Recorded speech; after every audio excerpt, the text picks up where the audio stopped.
Hello, welcome. That's George. That's Ian. I'm Vito. And this is the Giv Show.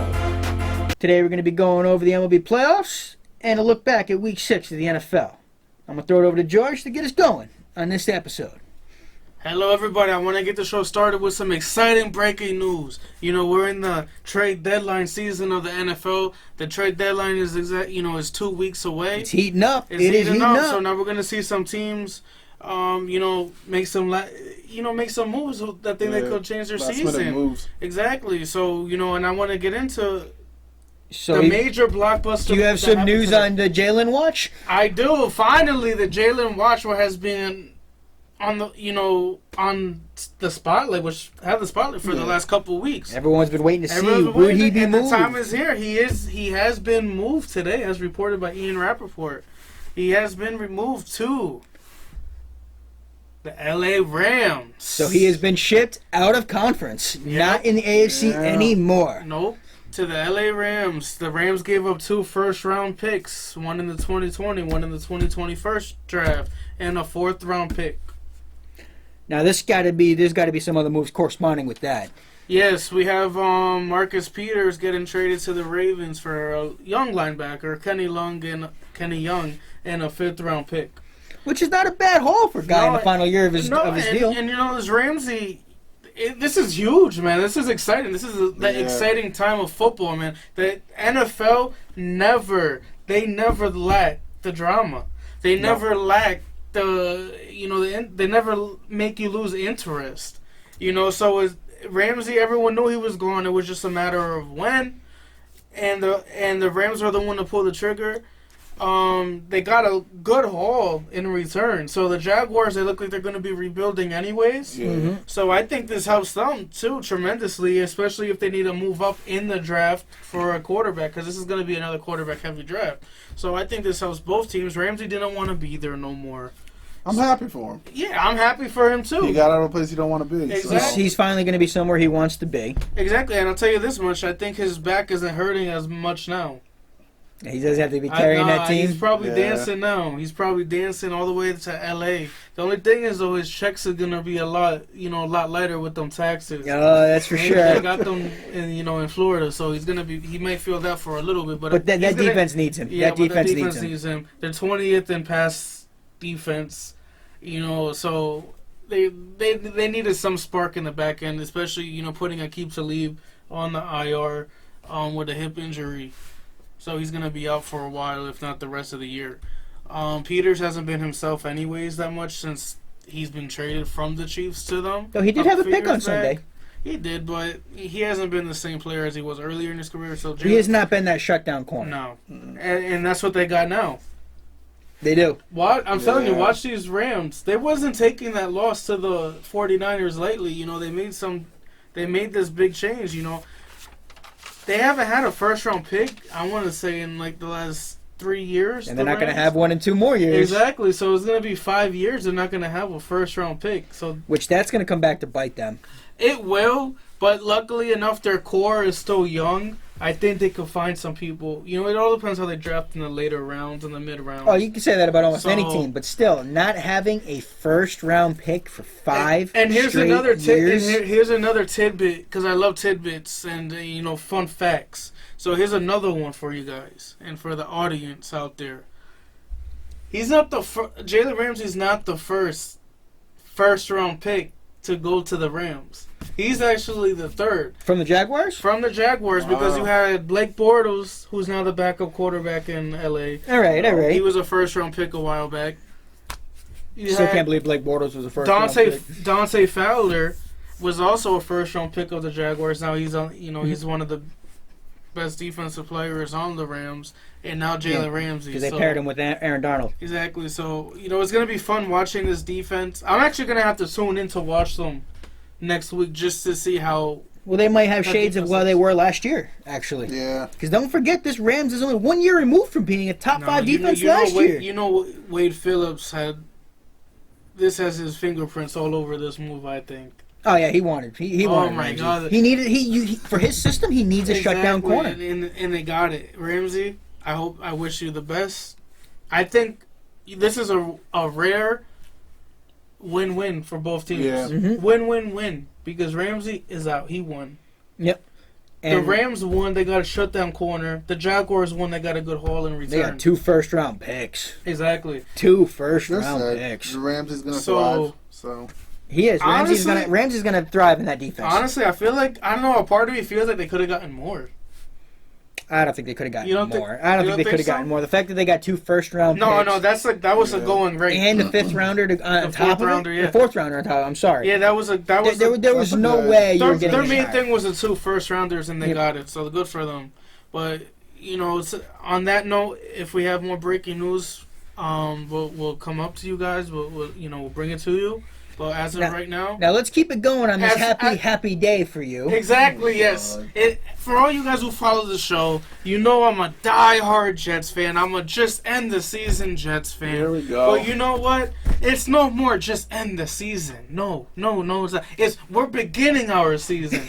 We're taking back our season because we were the best 0-4 team in football. Now we're the best 1-4 team in football. here we go. After that magnificent victory over America's team, America's favorite Dallas Cowboys, the Jets, led by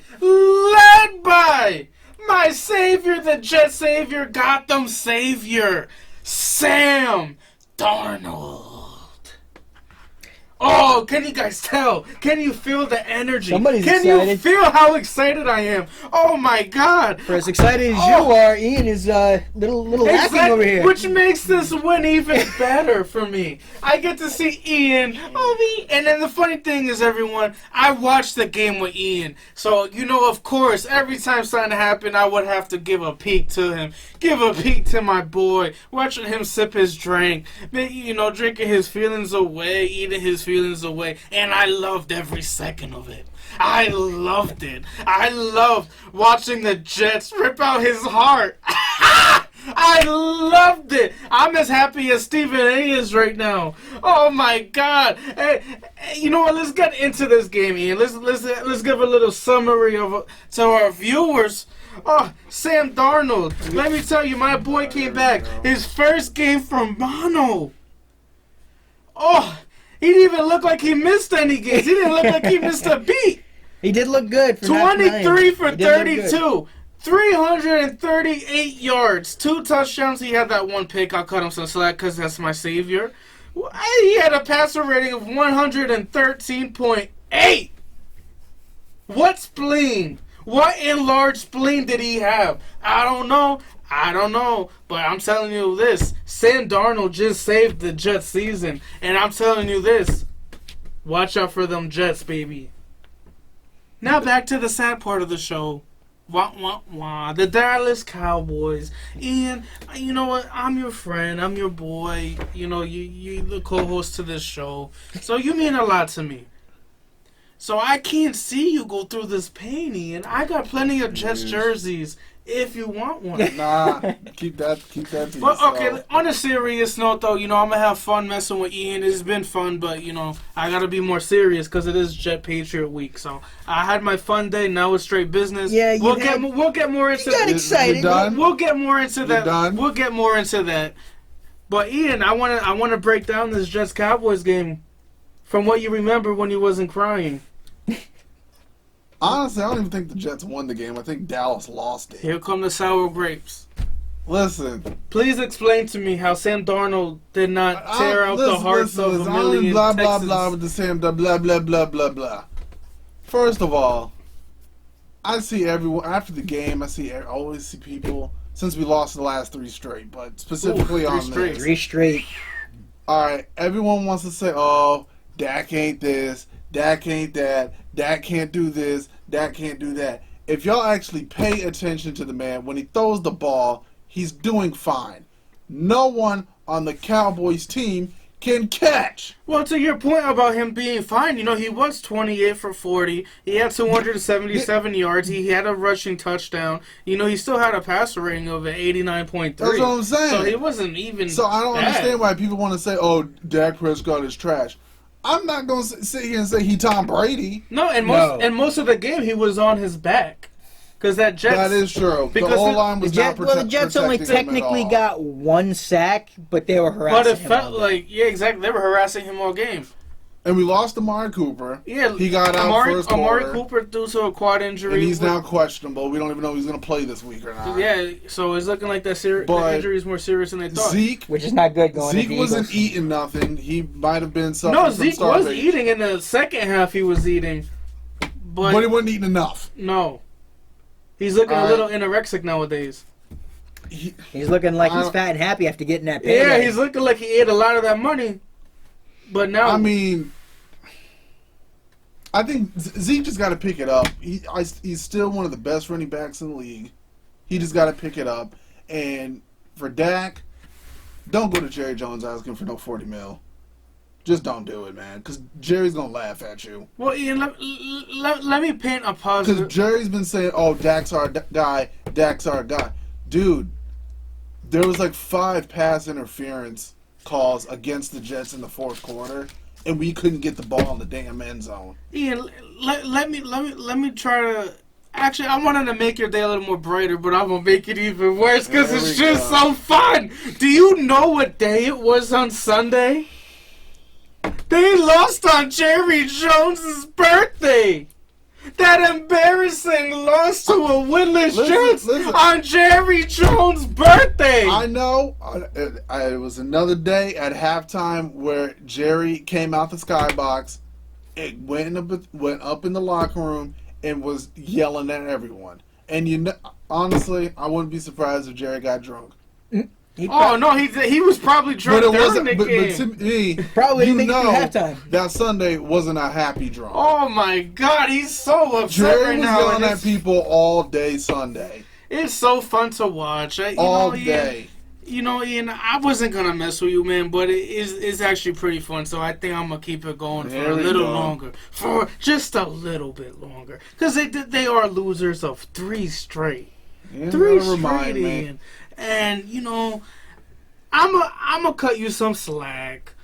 They do have their fair share of injuries. Like we said, they lost... They lost Cooper early They lost Cooper early Cooper did go down. Game. And then we got our two tackles. Exactly, your top 2 tackles, La'el Collins, starting right tackle, and your all-pro Tyron Smith. He's been out of... He's missed, I think, the last 3 weeks. 3 weeks. So, I mean... 3 weeks, 3 losses. Exactly. Right, so, it's pretty... I'm not a big man of, believing in all that stuff. We're not where we want to be. I think that has a lot to do with it. So, but like I said, I don't even want to talk about all that negative Cowboys stuff because I don't want it to rain on my parade. All right? Your attitude, Ian, you're crying, your tears is a lot. And your tears are raining on my parade. We lost to a team that was 0-4. You lost to the better football team. And this is where it started for the Jets, okay? Sam Darnold's first throw of the game. First down. Jets fans haven't seen that in a month. So, I felt very comfortable after I saw his first throw. Dad having a big play over 90 yards. And let me tell you something. This Sam Darnold, and I mentioned on the last show that this man coming back, this savior, was going to rejuvenate the whole... You felt it if you watched that game. If you watch Jets games throughout this year. You felt Sam Darnold on the field. You felt like the confidence. Well, you didn't feel like you lost the game as soon as you stepped on the field. Exactly. You felt like, oh, wow, I have a fighter's chance of winning this game. And I felt... And I know that's what the Jets felt. Let's be honest. The last 3 weeks, as soon as your team stepped on the field, there's no shot of winning this game. I was like, you know what, whatever. Just don't get blown out. But now... Make it interesting. Now, how Sam Darnold comes back, the defense looked better than how they were. Le'Veon Bell only rushed for 50 yards, but he also had a rushing touchdown. I also think, he only touched the ball like 15 times this game. I think it's also, Adam Gase, thank you. You answered my prayers. I'm telling you, thank you. Maybe that's all Adam Gase needed was his quarterback to come back. And you know what? I think that's the case in this one because this outside of Jets fans being the happiest in the organization and Adam Gase, I think the receivers, it rejuvenated them. Demaryius Thomas showed up. I thought the Patriots were gonna flat out rob us of that 6th-round pick. But Demaryius Thomas showed us he still has some stuff left in the tank. Mm-hmm. He's also been battling a couple injuries that probably has something to do with it. But 62 yards, I'll take that from Demaryius Thomas. Jamison Crowder looked like he left off with Sam Darnold after, getting 18 receptions. He had 6 the other day for 98 Crowder looked yards. like he was flashing back from yesteryear. Exactly. So, and I'm telling you what, Robbie Anderson, that connection's back, baby. That 92-yard, that's what Robbie Anderson brings to the table. That was a blown coverage on that. It was a great play, but that was definitely a blown not coverage, and I'm going to tell you why. The Jets had them beat from the goal. Right when even before the Jets hiked the ball, because the Cowboys were expecting a running play. I'm sure they were. And so you come in with the play action, especially you have Le'Veon Bell, so you have no choice too. That still comes back to blown coverage. They bid on the run. If you watch that play, you have to see. Because when I hear blown coverage, I hear a safety wasn't over the top when the corner was. No, I mean the guy that everybody bid on the run. He got beat. Everybody bid on the run. Robbie Anderson's route was tremendous. He faked him, inside, and then he goes up. His blazing speed. Sam Darnold hit him where he needed to, and that's just the thing to come. Ian, I could talk about this all day. I know I see your face. You look. Now he wants to be humble. Yeah, I don't want you to cry and stuff, but I could talk about this all day. We'll get more into the Jets, later in the week, especially their big matchup on Monday Night Football against the Patriots.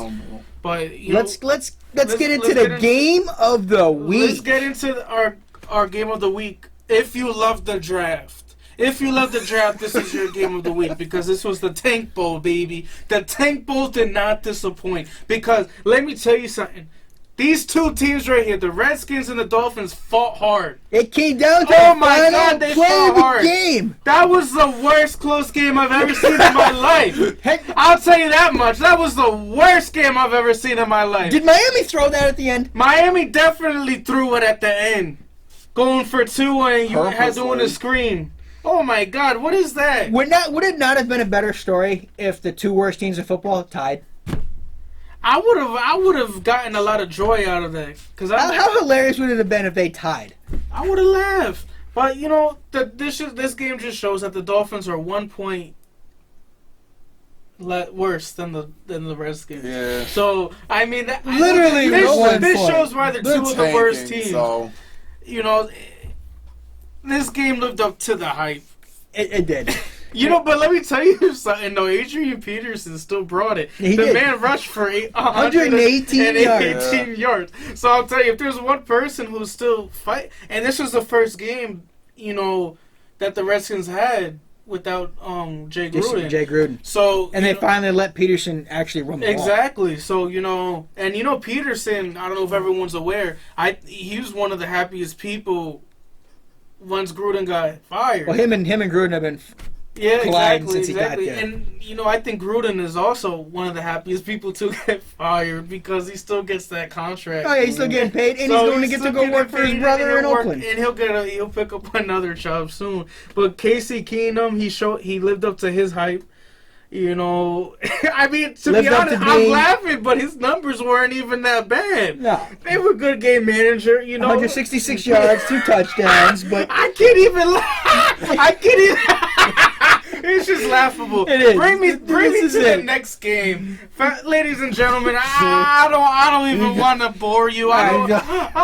From something that funny to something that is actually complete atrocity in the NFL. This is not the Comedy Central channel, so I'm not even gonna promote that game. What happened last night on Monday Night Football was a complete atrocity let's take it to for a the more NFL. Serious note, and as Vito's just mentioned, is that ending to the Packers and the Lions game.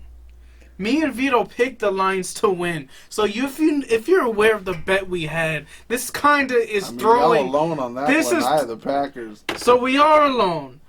Because you picked the Packers. We picked the Lions. This is throwing a wrench into my free meal from these guys. Listen, these refs aren't only costing the Lions. They're costing me a free dinner. The fact that the Lions, the Lions should have won the game themselves. It shouldn't have came down to the refs to begin with. But when the refs hand you the game. Yes, that's just when there's two hands to the face calls against a player who has never had that penalty called against him in his career. No, not once. Like I get it. He has two in one night. I get one call. I get it. You know, maybe he could have, but he didn't. Two in one night. He didn't. NFL came out and said that he didn't do anything. Exactly. So that's gonna feel even worse if you're Detroit. And the funny and the ironic thing is, there was a hands to the face, but it was actually against the Packers who committed the penalty on Trey Flowers. Mm-hmm. So I found that really fascinating. This whole officiating has been a joke. It has. And the thing is, we're not even. And this is how bad the officiating is. You know, it takes away. Look what we're focusing on now, and what most of the NFL nation. We're not focusing on a great comeback by the Packers. We're not focusing on the game. Well, if you think the officiating's bad, wait till it gets playoffs again.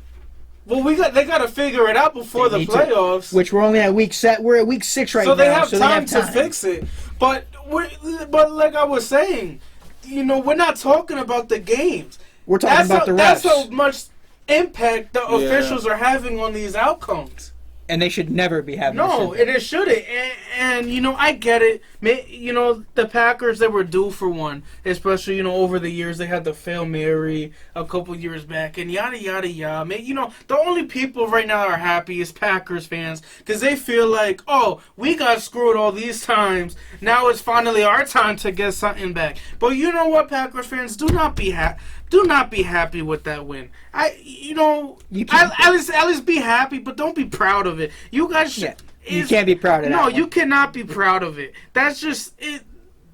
I think that officiating, how it's been this year, has been very, very disrespectful to the fans. It's disrespectful to the players who actually go out there and put it on their lives on the line, pretty much, and their bodies on the line. They only get 16 shots at this to put their tape out there to show what they can do. It's getting out of hands, and you know it has a trickling down effect. You know, because you know the Lions, if they won this game, they would have been in first place. Yep. Mm-hmm. Now that they lost that game, they're in last place. Yep. So we're going to see, and I guarantee this is going to come back towards the end of the year of if the Lions are one game out from the playoffs. Potentially. It's going to come back to haunt the NFL in the Lions. Oh, it's definitely going to. And me, if I don't win this dinner because the Lions should have won. So that's a trickling down effect, all right? Number one, I'm going to put down the fans and the Lions, you know. But then, you know, they're costing me dinner. Come on, refs. Come on, get it together. They got to get this together. I think somebody don't want to pay. My comeback is starting. Yeah. My comeback is starting. They got to come on now. And another person ruining my dinner plans on our bet. And I want to get into this because I'm tired of the officials. Green Bay, you know what? Take your victory. Take it. Oh, I know where he's going. Is another culprit who has his fingerprints all over dampening my free dinner plans. And that is Baker Mayfield and the Cleveland Browns. What did I tell you from the start of the show? You told me that he was, and I quote, a busted-ass quarterback. Thank you, I looked at you like you was crazy. I looked at you like I was like, who is this guy? Baker Mayfield, I was hard on you a little bit, but I also showed some compassion. Nah. I defended you, Baker. I said you have the heart. You have the mind to come back and lead your team to victory. And what do? You come out and throw for 249 yards and 3 interceptions. Baker, and you threw, and your rating was a 54.9%. Baker, what are you doing to me, man? Come on. That's just terrible. That's why I wasn't picking. That's why I picked against them. And Russell Wilson came out and did his thing. 295 yards, 2 touchdowns. Exactly. Wilson, I asked for you to dance on him, and you danced on him. Thank you. Came into Cleveland and did it. You showed him how a real quarterback plays. Russell Wilson, I'm sorry. You know, I want to take this time out. Give me like 10 seconds to apologize to you for betting against you. You know, Russell Wilson, I apologize. You know, I'm really sorry. I'm gonna bet on you for the rest of the year because I know you won't let me down. Now let's go to a quarterback you did bet on this weekend. Patrick Mahomes, who let you down. Another one who's letting me Let down. me down too. I picked But you know what? I'm not the even. Chiefs as well. But you know what? I'm not even gonna say Patrick Mahomes is letting me down because I think their offense did their thing. I'm gonna put this on the Chiefs defense. I'm calling out that Chiefs defense. How are you giving up 20 points in the second quarter? I get it. Deshaun Watson, he's gonna be an MVP candidate at the end of the year. I understand that, but come on, guys. There has to be a moment. You guys have to look at yourselves in the mirror. You're talking about a team that could be 6-0 right now. You're talking about a team that can be Super Bowl champions. They're Super Bowl contenders. And you guys are going to ruin it on the defensive side of the ball? Now, losing 2 games in a row, that pretty much assures that the Patriots keep what they're doing. They're coming into Foxborough. Exactly. And they still had that important game in a couple weeks in Foxborough. So they could potentially be 3 games But down. right now, the Patriots have a 2-game lead Exactly. in the AFC right And now. I don't see this Chiefs defense getting any better. So if the Chiefs... And they missed out on Jalen Ramsey. Exactly. So that was their one they chance should've- that would have made them better. They had the opportunity for that, and they just Well, maybe failed. it was also that the Jaguars wanted to get them out of the Get them out of the conference. Yeah. They would have had to give up more. So I'm not gonna fault them for that because the Rams did give up a lot. But Chiefs defense, come on, do something. And you could tell Patrick Mahomes ain't right. There's something going on with his ankle. Oh, he can't move. He No, can't His move. there's ankle's bothering definitely him. something going His on with his ankle ankle. injury is probably worse than expected. There's definitely something going on with He his is ankle. not the same quarterback when he can't get out and make things happen. Yeah. But he still put up decent numbers. He went 19 for 35. He had 273 yards and 3 touchdowns. He threw a pick. So he's still he's still putting up his Patrick Mahomes numbers. Tyreek Hill came back. That's a big boost for them. That was Had huge. 80 That was yards and huge for 2 him. that touchdowns. catch, man. Had that nice catch in the in the That beginning, in the vertical. first He's quarter. doing his thing. Yeah, on he's the air. doing his thing, man. He's averaging 350 yards a game. He has 14 touchdowns, averaging almost 64 completion percentage. Finally threw his first pick of the year. Exactly. So, he's doing his part. But this just goes to show, I want to give props to Deshaun Watson. Because in last week's show, I was in the middle. I didn't want to go against the Texans. I didn't, but I just picked the Chiefs because they were at home. Well, we all did not see the Chiefs losing twice at Arrowhead. Which is why I went with them. But my heart wanted to go with Deshaun Watson, and this is why. The man went 30 for 42, had 280 yards passing. He threw a touchdown. He did throw 2 picks, but whatever, they still won. And he had a couple rushing touchdowns. He does his job to keep his team in it. Exactly. He keeps his team Deshaun in it. Watson is one of the best quarterbacks right now. He's one of the most fun to watch. On the year When he's healthy and he stays on the field. Yeah, he on is. on the year he has 12 touchdowns, so only 3 picks. He has 274 yards a game, throwing. He has a 69.7 completion percentage, and his QB rating is But the man's running for his life. But yeah, he's also sacked 18 times. But that just goes to show more of he's putting up these numbers, and his offensive line.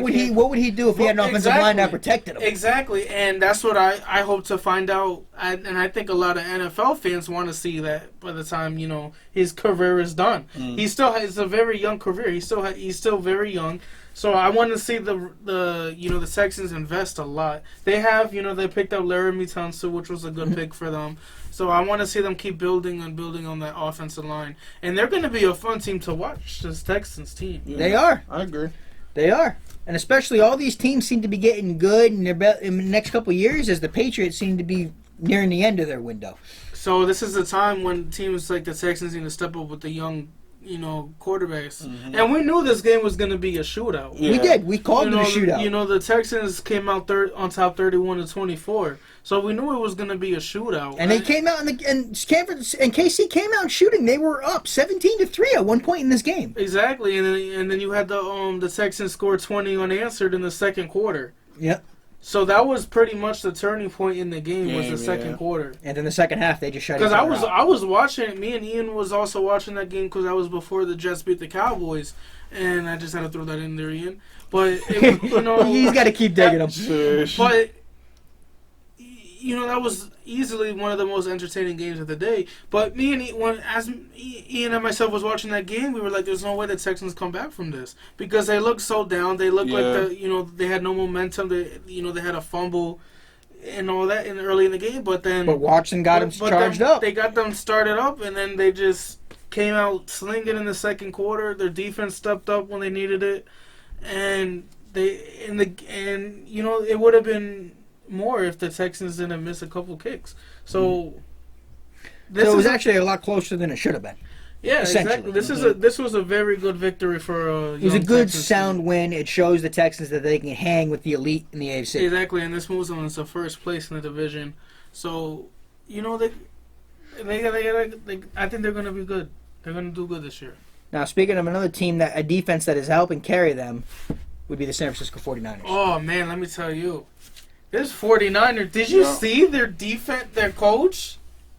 The 49ers, man, he was going crazy. And I don't blame him for that defensive performance, though, that they gave.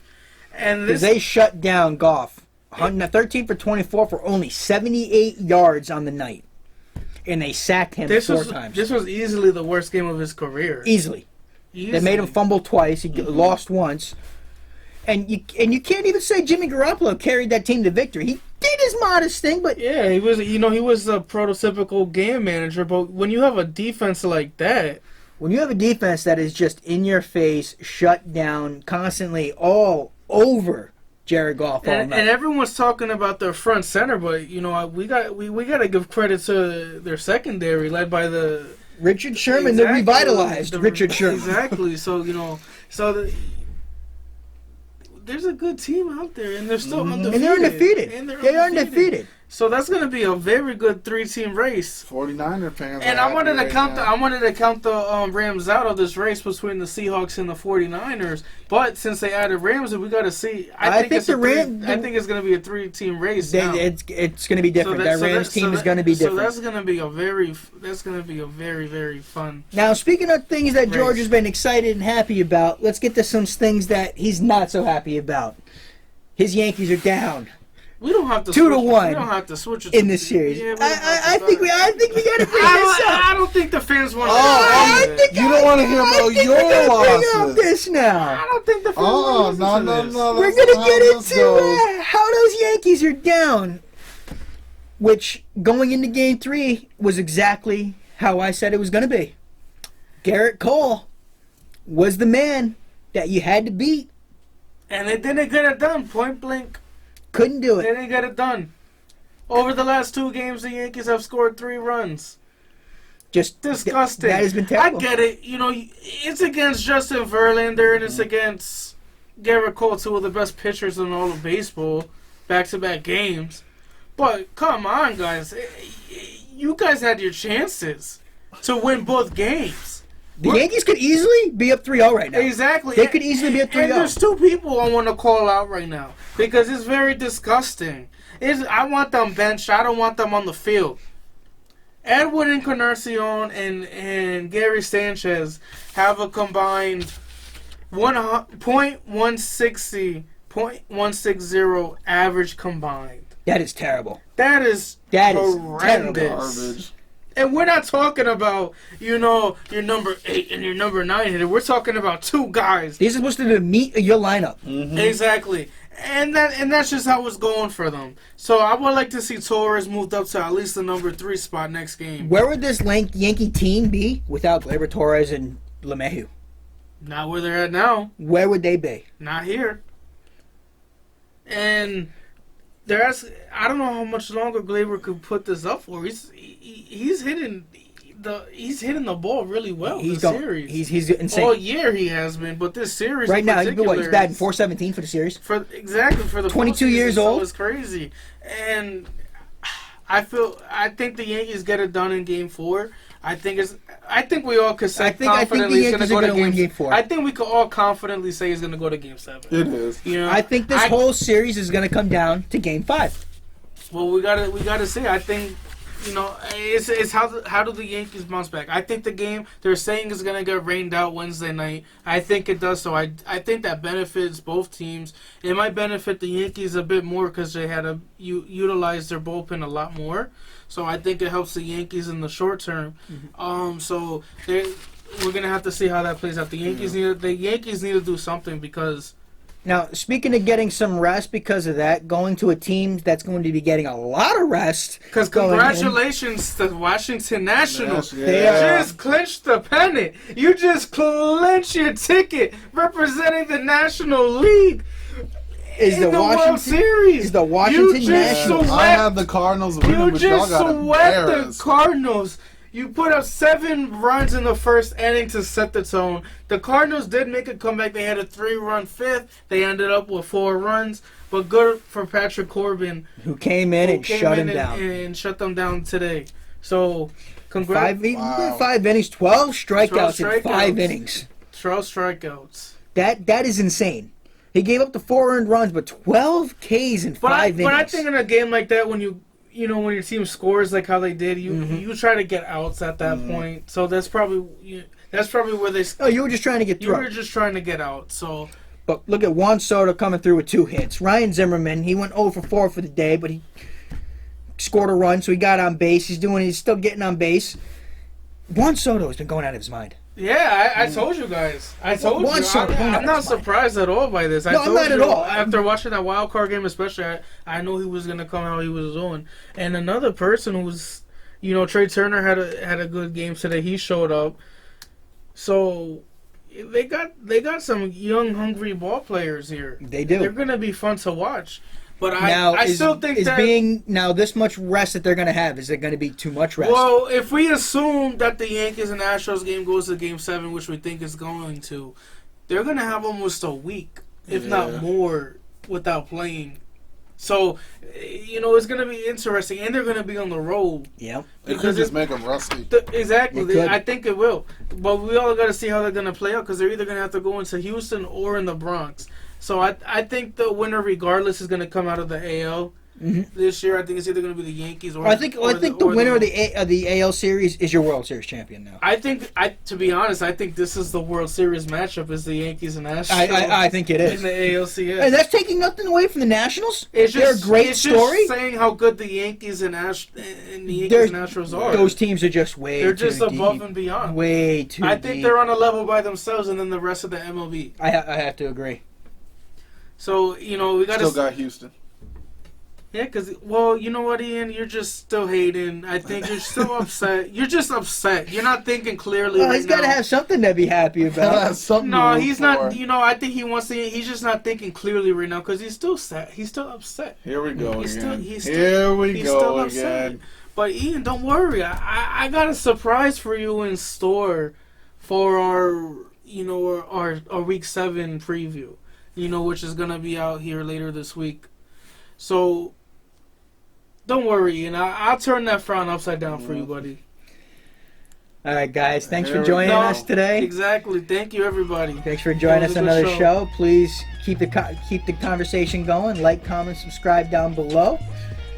And look forward to our next show. Exactly. And on that note, we're going to have a Week 7 preview coming this week. And next week, will be our NBA tip-off show. We have our NBA early tip-off show coming soon, so we're going to discuss MVPs, our favorite teams, our favorite duos, and just all the excitement for the upcoming NBA season. So please stay tuned for that.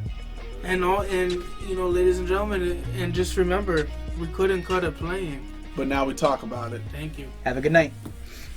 You forgot.